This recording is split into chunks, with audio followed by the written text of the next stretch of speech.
What's up, guys? It's your boy Cam, and I am here with another video. I am here with NXT Thunder, so let's get into the episode. We kick off the show with an amazing rating. I was hoping for a 77, but goodness, I will take an 85. So Trish Stratus opens the show in her office, and she says that what Karrion Kross did last week was unacceptable. And if you didn't watch the video, what Karrion Kross did was he put his hands on Drake Wars, the referee, when he called out Chad Gable, and he didn't get him. And Trish says, talent can't put their hands on the referee, and every action has its consequences, and that's why Karrion Kross has been suspended indefinitely. Trish says next week we will determine who Chad Gable's next challenger be for the NXT Championship at the next TakeOver, and the next TakeOver for Thunder will be NXT Stand and Deliver. We will have 2 triple threat matches next week, and the winner of those matches will face each other later on that night. The winner of that match will face Chad Gable at TakeOver. In the first triple threat match, we will have Finn Balor, Bronson Reed, and Bandito. And then the second match, we'll have Johnny Gargano, Isaiah Swerve Scott, and Chris Bay. In the second match, the winners of those 2 respective triple threat matches will face each other next week. That same night. And then the winner of that match will face Chad Gable at NXT TakeOver Stand and Deliver. And so, yeah, Kross is suspended. We figure out who Chad's next opponent will be, and Trish Stratus can kick out some amazing ratings. I was not thinking that she was going to do that well, but I'm glad she did. Okay, this did better than I thought it would, since I had to put some people strong. But in the bout that had decent reaction from the crowd, but subpar wrestling, Anthony Green defeated all 10 men in the Battle Royal. The other members of the Final Four were Zachary Wentz, David Richards, and Desmond Xavier, with Zachary Wentz being the final elimination. Desmond Xavier got the most eliminations over the course of the match. Did I put that up? Okay, so they just put Desmond over. So, yes, Anthony Green is the final man standing. So that means the Guitar Heroes are the new #1 contenders for the NXT Tag Team Championships. I used Desmond Xavier and EJ Nunca as one of the teams, and then I put TNT as one of the teams as well. I completely forgot about Top Flight, and I said, man, I already booked the match, so let me just leave it as is. And they weren't going to win anyway. But, yeah, so I just called up 2 teams since the NXT division on both brands is kind of thin. Hopefully I sign up some new teams by then. But Guitar Heroes are the new NXT #1 contenders for the Tag Team Championships. FTR comes out and says they've beaten Guitar Heroes before when they came into the company, and this will be no different. Dak says Anthony and Rick are a joke to this division, and it will be their pleasure to send them out of it. Anthony and Rick, they take a little offense to this, and they get in the face of FTR. So, a little confrontation between FTR and the Guitar Heroes. Okay, 77, pretty good. Finn Balor comes out and he says last week what Balor Club did was make a statement. And that statement was that this is their show and they call the shots around here. They sent Karrion Kross packing, and they'll do the same to Chad, Johnny, or Bandito if they get in their way. Trent comes out and he says that he's in Finn's way right now and he's dying to have a match against him tonight. Finn says you better be lucky because when you call out the Prince, you better not miss. So Finn Balor says that this is his show, and this is the Balor Club show. And Trent Seven says, okay, if this is your show, let me have a match against you tonight. So that's our main event, Trent Seven versus Finn Balor. Okay, match was decent. In a decent match, Tommaso Ciampa defeated Oni Lorcan in 13:56 by pinfall at the Project Ciampa. Ciampa with the 69, or Oni with the 37. So ratings what I expect from both men. Haven't really used Oni Lorcan that much. So yeah. But he is in the storyline right now. But after the match, Ciampa wins as Oni is just out of it after he got hit with the Project Ciampa. Ciampa is not satisfied, and he gets in the face of Oni, and he says, you don't ever get in the face of the Black Heart. Ciampa gives Oni Lorcan another fairy tale ending. Timothy Thatcher comes out and gets in Ciampa's grill. And Ciampa exits the ring and tells Timothy that his time is coming. And Timothy checks on Oni Lorcan. So Timothy Thatcher and Oni Lorcan had a little bit of respect after their match. Ciampa came out and he's eyeing Timothy Thatcher. But Oni Lorcan got in his face. And Ciampa, after he won tonight, he tells Oni to never get in his face again. And after he gave Oni Lorcan another fairy tale another fairy tale ending. Timothy Thatcher comes out as a way of respecting, because he has only gained his respect last week, and he's not agreeing with what Ciampa is doing right now. And Ciampa is just being the sadistic prick that he is, and we'll see what happens between him and Timothy Thatcher. 53 pretty good. Kathy Kelly has an in-ring interview with Jungle Kiona. Kathy says Kiona has been impressive in her stint so far in NXT. What's next for her? And you know, Jungle Kiona is that bubbly baby face, and she says that Kiona says she has her eye on one thing, and that's gold. She'll win, and she'll win having fun. She'll do it having. Okay, let me restart. Kathy asks her what's next. Jungle Kiona says she has her eye on one thing, and that's gold. She'll win, and she'll win having fun. She'll have fun doing it as well. Candice LeRae hits the ring with Camille. Candice says Kiona has barely had a cup of coffee in NXT, and she already was talking about winning championships. Candice says she's been here for 3.5 years, and she still hasn't captured any. Candice tells Kiona that she has to get in the back of the line behind Candice, behind Camille. Kiona says that she's already beaten Candice once, and she isn't worried about her. Candice like, oh yeah, okay, you got me there. So she slaps Jungle Kiona. Kiona tackles Candice LeRae, but she eats a spear from Camille.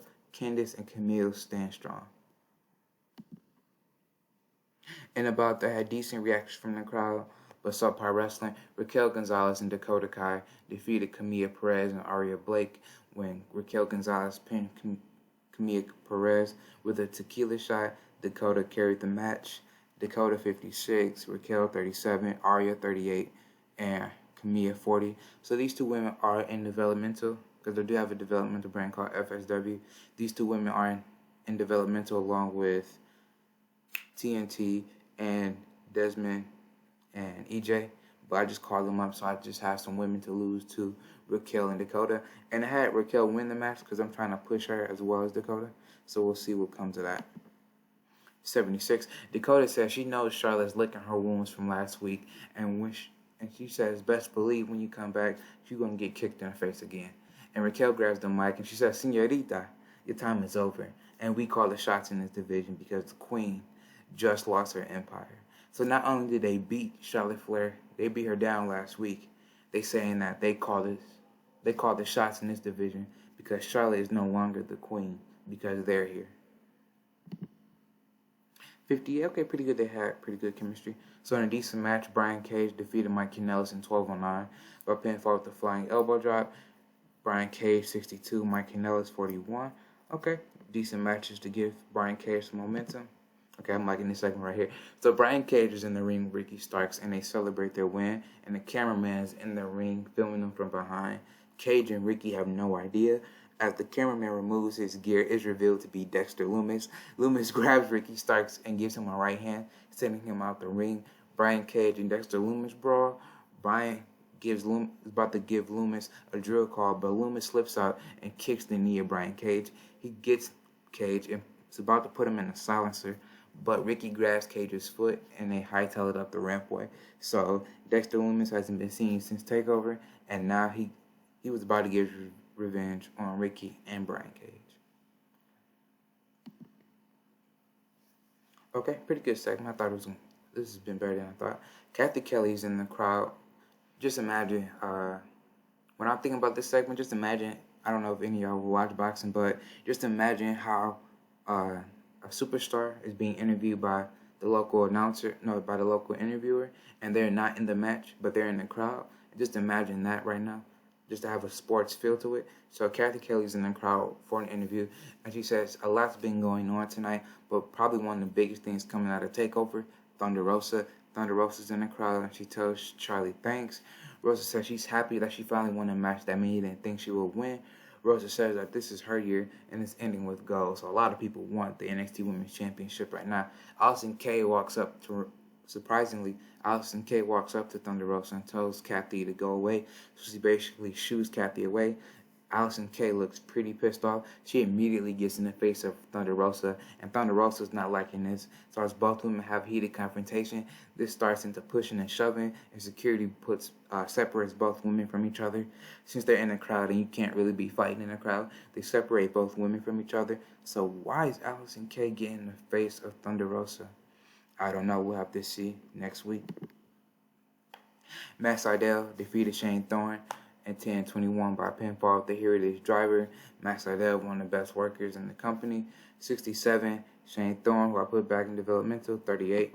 Oh yeah, so I was pushing Matt Sydal pretty strongly when he came in. He was feuding with Bandito for the Cruiserweight Championship when he first came in. Of course, he didn't win that since Bandito lost it to Tyler. But ever since Matt got busted for steroids, I had him lose to, who did I have him lose to? Dexter. I had him lose to Bronson. But right now, I think his punishment should be over because he was been losing for, he lost offensive. He's been losing for a month straight. So it's time to, if I'm giving Brian some wins, I might as well give Matt Sydal some wins because that was basically his suspension since I didn't suspend him along with everyone else. So, yeah, start giving him a push again. Here we go. After Matt wins his match, a new Mercedes-Benz arrives towards the rampway. It's Cameron Grimes, and only Cameron Grimes can come out like this. Cameron Grimes comes out with a suit and his new Invicta watch. Cameron Grimes says he's back, and when he was away, he's gotten rich. He tells everyone that they can kiss his grits because he's richer than Elon and Bezos put together. He says he's got so much money, it's not even funny. He says with this amount of money, he's going straight to the moon. He cackles and swims in his $100 bills. So last week I hyped up Cameron Grimes' quote-unquote newfound fortune, and this is of course, this is after his character change in NXT. I like it. A hillbilly in Cameron Grimes who is rich. I like the gimmick, and I think it could go places for him to be a good guy in the mid-card, even in the upper mid-card.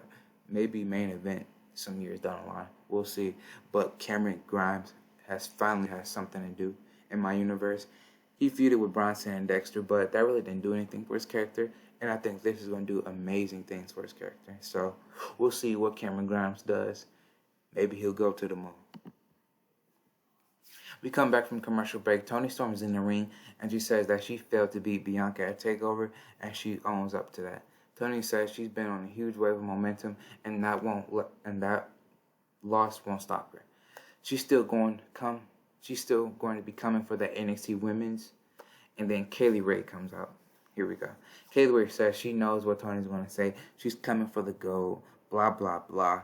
It's the same thing over and over again. Kaylee Ray calls Toni Storm a failure, and that she's allergic to actual success. Ray tells Toni that her 15 minutes were up at TakeOver, and now that she's here, Toni isn't winning anything anymore. Ray says she's beaten Storm before, and she'll do it again. So Kaylee Ray's first feud was with Toni Storm. For those that didn't know, Kaylee Ray and Toni Storm had a rivalry back in NXT UK, and Kaylee Ray was the one that came out on top of that in that feud. So we'll see what happens, but Kaylee Ray is saying that Toni Storm is basically a failure. Do y'all think she's a failure? Tell me down below. 69. Scarlett Bordeaux will be in action for the first time on Thunder, and Bianca Belair and Deonna Purrazzo will face Mia Yim and Ivelisse next week. 70. That's the Bianca ratings, I know. So Bianca comes up to Bianca in the locker room, and she tells her next week she wants a piece of Yim and Ivelisse, but after that, Bianca's on notice. Bianca tells her, "Girl, you're not the only one who wants this championship, so join the queue."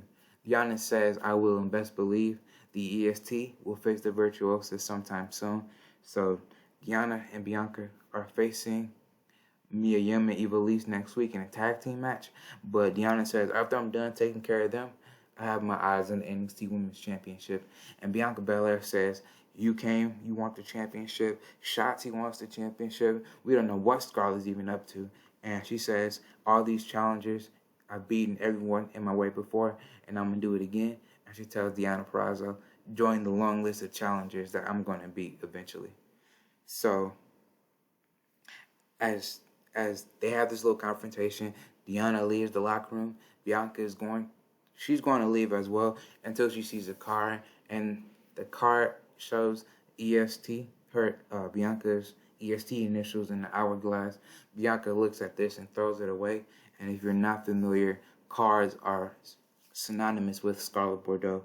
So what is Scarlett Bordeaux up to, and what does she want with Bianca Belair? And about that, decent reactions from the crowd, but subpar wrestling. Bronson Reed defeated Will Hobbs in 10:22 by pinfall the Death Drop Driver. Bronson Reed 60, Will Hobbs 28, 52. You ain't gonna hear a complaint from me. I put this match as a wild brawl. So Bronson Reed's been gaining some momentum. So we'll see what happens from there. I got some plans for him in the upcoming future. Some literally big plans in the upcoming future. So we'll see what happens with him. And Will Hobbs is from developmental. I'm giving a lot of developmental people some spotlight. And just having them, show their face on national television is always a good thing. Tyler Breeze is looking in the mirror, or being Tyler Breeze, until Jake Atlas accidentally bumps into him, knocking the mirror down. And Jake, he's apologetic. He says, "I'm sorry." Tyler says, "You will be." Tyler grabs Jake by the shirt until Trent tells Tyler to knock it off, and Tyler lets go of Jake Atlas. Jake Atlas leaves as Trent tells Tyler to leave Jake alone, and Trent goes into his match against Finn Balor. So Trent saves Jake Atlas from a beating from Tyler Breeze. And apparently Tyler Breeze didn't like that. And about that had great heat and good wrestling. Finn Balor defeated Trent Seven in 16:01 by pinfall the double knee gutbuster. During the match, we also had Tyler Breeze run in and attack Trent Seven. So apparently Trent Seven didn't like Tyler Breeze. Tyler Breeze apparently didn't like Trent Seven interrupting him, saving Jake Atlas. So Tyler Breeze and Trent Seven has been having a little back and forth the last couple of weeks. So we'll see what happens with that. But Finn Balor, the Prince, comes out on top. 73. I thought it was a little bit better. I should have been a little bit better than that.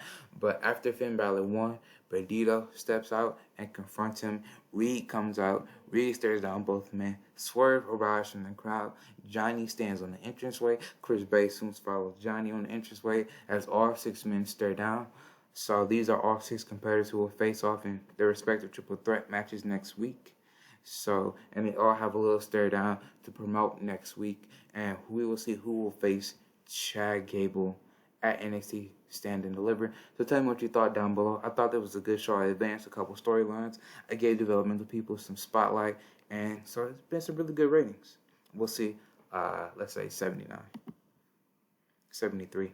Ooh, yeah, that main event didn't do so well. Man, 73. But tell me what you thought down below.